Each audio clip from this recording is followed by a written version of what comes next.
The shadow in the forest. In a small village nestled between the thick woods and a craggy mountain, there lived a boy named Milos. Milos was a restless soul, curious and brave, but far too bold for his own good. The villagers often warned him, "Do not stray into the dark places, boy, for that is where the Bauk lives." The elders spoke of the Bauk, a shadowy beast that lurked in abandoned barns, damp caves, and the deep forest. It was said to be covered in coarse black fur, with burning red eyes like embers and claws sharp as daggers. The Bauk snatched those who wandered too far alone, dragging them into its lair, never to be seen again. But Milos didn't listen. He was tired of ghost stories meant to scare children. "Bauk is just a story," he boasted, "a tale for cowards, afraid of the dark." One autumn evening, the wind howled through the trees like a chorus of whispers. Milos had been gathering wood near the forest's edge when he noticed something, a faint glimmer of light deeper among the trees, flickering like a lantern. Who would be out here so late, Milos wondered, his curiosity outweighing his fear. Clutching his axe, he stepped off the safe path and ventured into the shadows. As he walked, the forest grew darker, the canopy of leaves swallowing the fading twilight. The air was heavy and still, save for the sound of crunching leaves under his feet. But then, he stopped. The crunching didn't stop. Somewhere behind him, something moved. Turning sharply, Milos squinted into the gloom. "Who's there?" he called, trying to sound brave. Silence answered him. He chuckled nervously. "It's just the wind," he muttered, and turned back to the faint light. But then he heard it, a low, guttural growl, like an animal that hadn't eaten in weeks. Milos froze. From the corner of his eye, he saw something, a dark, hulking shape, hunched low against the forest floor. Two red eyes gleamed in the blackness, fixed upon him. It was the Bauk. Milos's heart thundered in his chest. He stumbled backward, clutching his axe as the Bauk slinked closer, its massive form barely making a sound.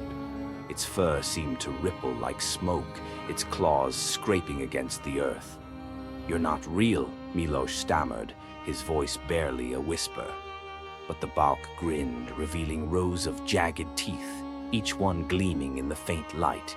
It moved faster now, darting forward in unnatural silence. Milos turned and ran. Branches whipped against his face, roots snagged his feet. But he didn't stop. Behind him, he could hear it, the soft thud of paws and the occasional scrape of claws against rock. The Bauk was toying with him, letting him think he could escape. Up ahead, Milos spotted an old hunter's shack, its door hanging loose. He lunged inside, slamming the door shut and barring it with a rusted beam. The shack was small, lit only by a sliver of moonlight through a cracked window. For a moment, all was quiet. Then came the sound. Thump, thump, scratch. The Bauk was outside. It prowled around the shack, its claws dragging against the wooden walls, circling like a wolf. Milos held his breath, clutching the axe so tightly his knuckles turned white.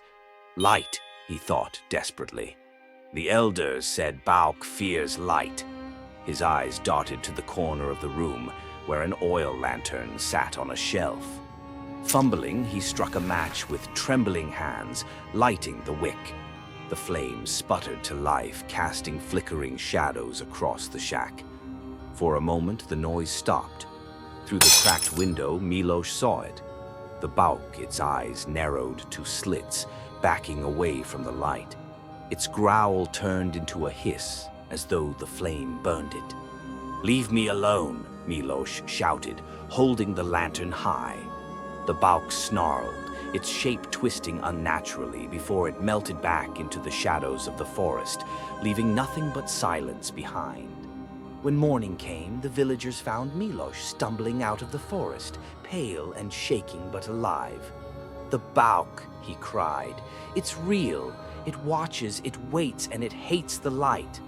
From that day on, Milos never doubted the old stories again.